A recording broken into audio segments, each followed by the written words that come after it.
Hello friend. चलिए आज हम लोग क्लास 10th का वीवीआई ऑब्जेक्टिव करने वाले हैं, सोशल साइंस का। चलिए, इटली तथा जर्मनी वर्तमान में किस महादेश के अंतर्गत आते हैं? तो आप लोग बताइए इसका आंसर क्या होगा। इसका ऑप्शन तो इसका आंसर होगा ऑप्शन सी, यूरोप। ठीक है, चलिए आगे चलते हैं। फ्रांस में किस शासन वंश की पुनः स्थापना वियना कांग्रेस द्वारा की गई थी? बताइए आप लोग।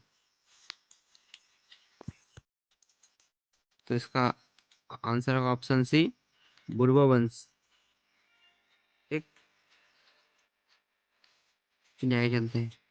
मेजनी का संबंध किस संगठन से था?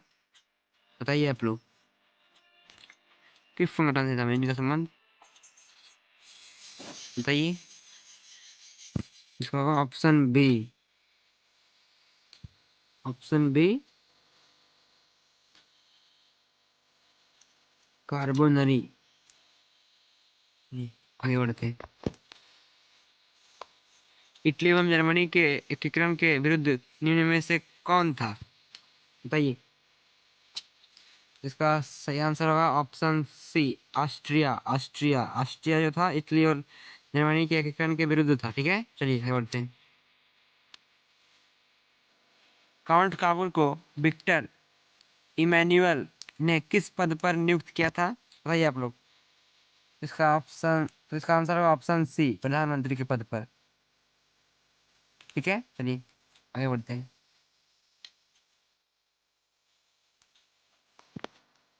गैरिबाल्डी पेशे से क्या था? बताइए। गैरिबाल्डी पेशे से क्या था? बताइए बताइए, जल्दी बताइए, बहुत आसान सा सवाल है। देखिए, गैरिबाल्डी पेशे से क्या था? एक नाविक था। ठीक है, ऑप्शन डी आंसर सही, राइट आंसर। जर्मनी राइन राज्य का निर्माण किसने किया था? बताइए आप लोग। इसका आंसर है option B, Napoleon Bonaparte. Okay, चलिए।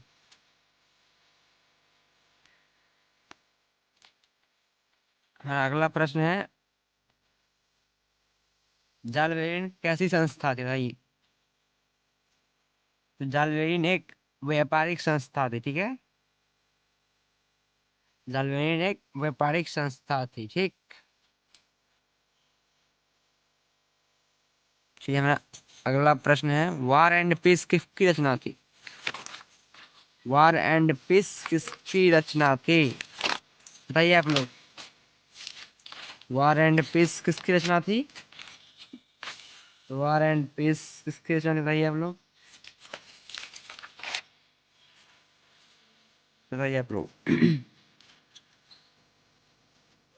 वार एंड पीस किसकी रचना थी? वार एंड पीस टॉलस्टॉय की रचना थी। ठीक है, option B is the right answer. ठीक, ओके। बॉल्शेविक क्रांति कब हुई थी? बताइए, बहुत ही वीवीआई क्वेश्चन है, बताइए आप लोग। तो बॉल्शेविक क्रांति कब हुई थी? बॉल्शेविक क्रांति हुई थी नवंबर 1917 ईस्वी को। ठीक है, ऑप्शन बी। ठीक है, चलिए आगे बढ़ते हैं। लाल सेना का गठन किसने किया? बताइए आप लोग। लाल सेना का गठन किसने किया था? तो लाल सेना का गठन किया था ऑप्शन सी, ट्रॉट्स्की। ठीक है, चलिए आगे बढ़ते हैं। लेनिन की मृत्यु कब हुई? बताइए आप लोग। सॉरी। तो लेनिन की मृत्यु हुई थी 1924। Option D, option D is the right answer. ठीक है, चलिए आगे बढ़ते हैं।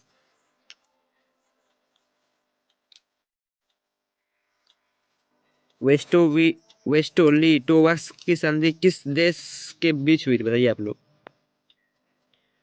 वेस्टोलिटोवस्क की संधि किस देश के बीच हुई थी? तो ये संधि रूस और जर्मनी के बीच हुई थी। ठीक है, option D is the right answer. Okay, चलिए। रूस का पहला समाजवादी कौन था? बताइए आप लोग फटाफट। तो इसका आंसर हो जाएगा ऑप्शन बी, प्लेखानोव। प्लेखानोव नोव, option B is the right answer. ठीक, ओके, चलिए आगे बढ़ते हैं। रासपुतिन कौन था? बताइए, रासपुतिन कौन था? रासपुतिन एक भ्रष्ट पादरी था। ठीक है, ऑप्शन ए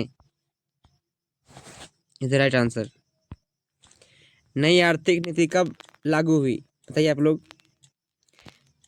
नई आर्थिक नीति कब लागू हुई थी? नई आर्थिक नीति 1921 ईस्वी में लागू हुई थी। ठीक है, ऑप्शन ए। ठीक है, बढ़ते हैं। रूस के सम्राट को क्या कहा जाता है? बताइए। भिन्न भी क्वेश्चन है दोस्तों, तो इसका हो जाएगा, रूस के सम्राट को कहते हैं जार बोला जाता है। ठीक है, रूस में के जो राजा होते हैं ना, फिर जार बोला जाता है। ठीक है, चलिए, tsar, option B is the right answer. Okay, ठीक है, चलिए। मजदूर दिवस कब मनाया जाता है? बताइए,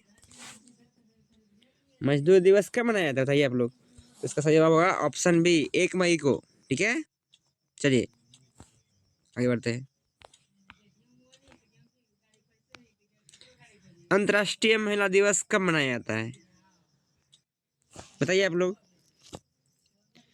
अंतर्राष्ट्रीय महिला दिवस, ऑप्शन डी, 8 मार्च को मनाया जाता है। ठीक है, 8 March is the right answer. Okay, ठीक है, चलिए आगे बढ़ते हैं। समाजवादियों की बाइबिल किसे कहा जाता है? बताइए, इंपॉर्टेंट क्वेश्चन है दोस्तों। देखिए, तो समाजवाद की बाइबिल किसे बोला जाता है? दास कैपिटल एक किताब है, उसे ही समाजवाद का क्या बोला जाता है? बाइबिल बोला जाता है। ठीक है, option A is the right answer. Okay, ठीक है, चलिए